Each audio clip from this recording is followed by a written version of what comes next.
So tell me a little bit about your car, Rick. This 1969 RT SE Charger. So welcome to another episode of Junkyards and Barn Finds with Sean, and I'm Sean.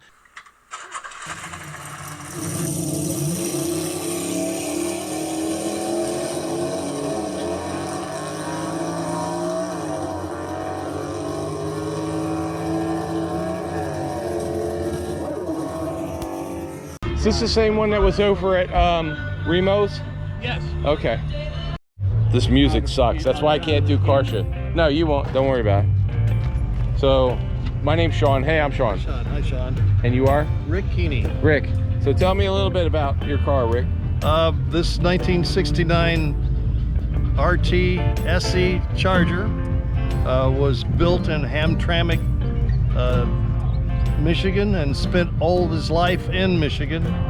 A man that lives in South Haven, Michigan, has been restoring cars for a long time, and he always wanted to do a Mopar.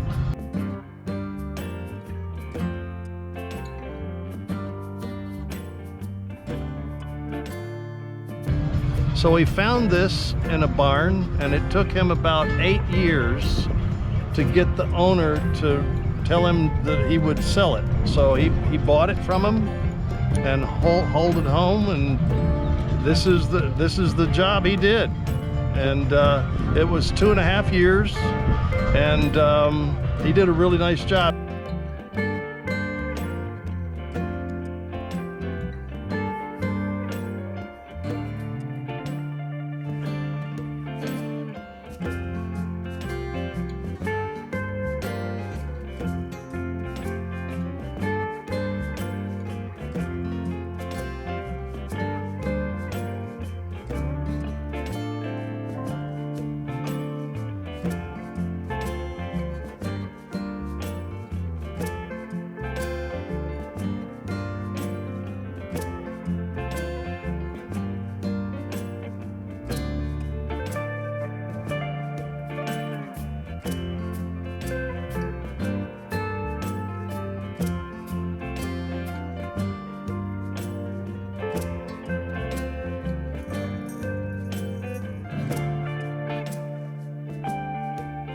So tell me about the engine. What kind of? Yeah, it's a 440, 375 horsepower, four barrel. It's a 727 torque flight transmission and a Dana 60 rear end. So it was. So what gears it's running? It's running 323 gears, I think.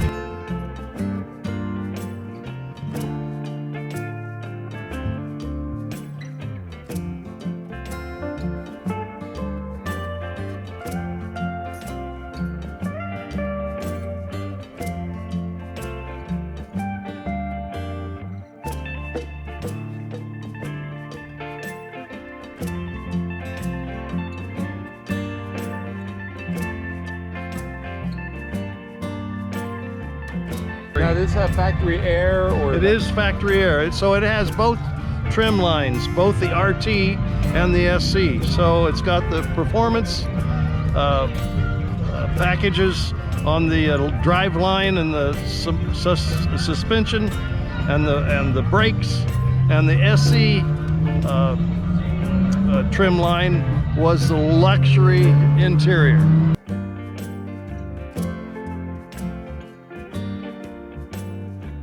Now, is that the one, because it's the SE, that has 2 mirrors? Because I know a lot of them only came with one Yes, driver's side mirror. Yeah, and it came a lot of extra trim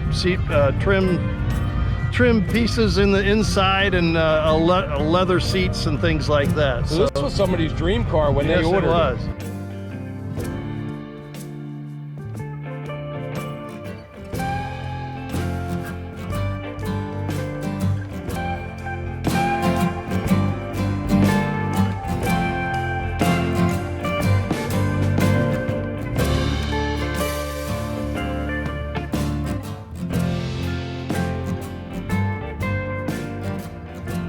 And the cars that you see it now is directly from that came it from the factory this way, except for the bumblebee strike.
It is the original color. It's the original engine, the original rear end. When the car was purchased out of the barn, it was missing the carburetor. A lot of the interior stuff had been taken, and the transmission was missing. Okay. But everything else was pretty much here.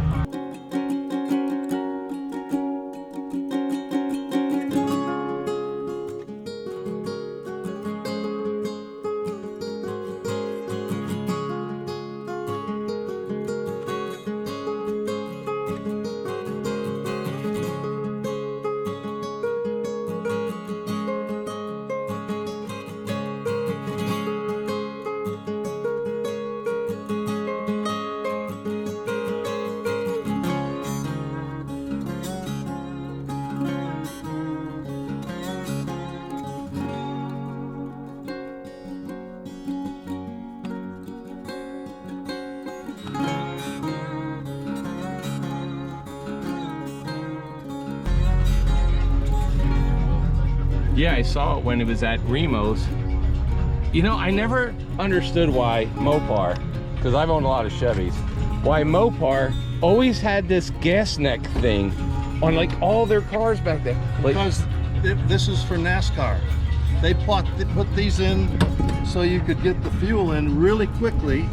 so they're the ones that It's started production. it. Yeah, it's production. That's why they did it. Okay. And so if it's up here, you got to get the gas from this down to the tank, which is underneath. So that's the way they did it. Huh. Yeah, because you don't see that in any of the, Right. in Ford or Chevys, they never do that.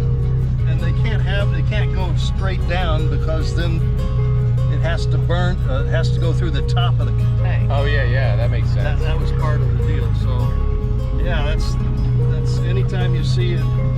It was like the Challenger was, and the Cuda was on the side, Right. and I took a picture of it. there you go. You put that in your wallet. All right. Anyway, yeah, Let's go. Is that the period correct jack, or is that? that is. Or is that maybe the jack that came with it? That came from Tony's Parts in New Jersey. He's having those made. I actually couldn't find one that wasn't in bad shape, and Right. it was going to cost me $400 or $500 just to have it reconditioned. Right. And so I bought a new one, and it's got all of the original stampings on it and everything. You can't really tell the difference between the one he's making now. And this was the hardest thing to find in this whole car, believe it or I not. tell you, being around cars my whole life, I've owned 35, and doing this channel, I tell you that the pickiest, most persnickety people are the Mopar guys. I mean, Yeah. if you guys have a bolt that is, if this screw is pointed the wrong direction, there's going to be 27 people that put a comment saying the trunk screw should be turned to the X, not to the top, not straight back and forth. It's but I mean, that's crazy. But I've learned so much about Mopars in like the last year, just because everybody on Mopar that does it, like, they take it seriously as like a NASA scientist. So, but no, I appreciate it, sir. Thank you so much. Nice, So nice you talking too. with You too. Take care.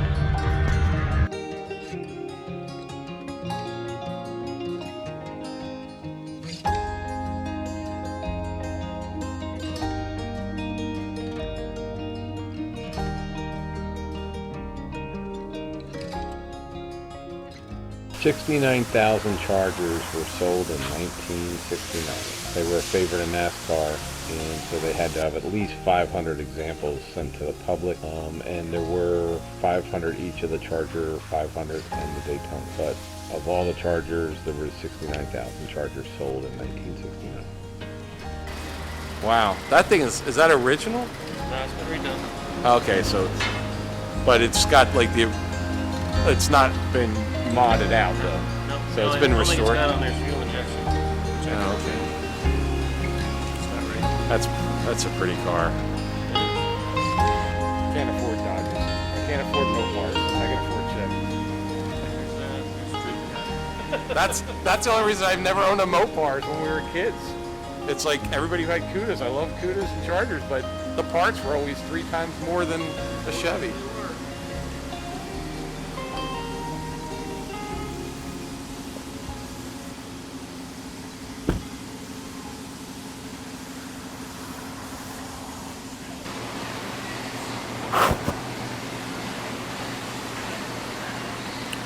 Is that the original 440 in it?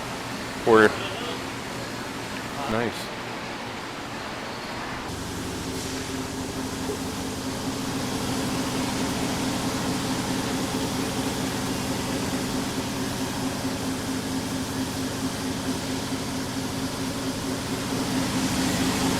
Trying to read the tag, and if we go for 1959, it looks like a V, but Chargers, the first digit should be a D for Polaro or Monaco, L for Dart, W for Coronet, and X for Charger.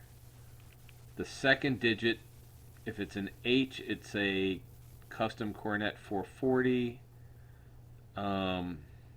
If it's an M, it's a Polaro 500 Super B or a Swinger. P is a Coronet 500 or a Charger. S, Dart GTS, Coronet RT or a Charger RT. And X is a Charger 500 or Daytona. And I cannot figure that one out. It's hard to believe the factory price for a Dodge Charger RT in 1969 was only $3,600. Now they're worth over $45,000 just for a base model RT.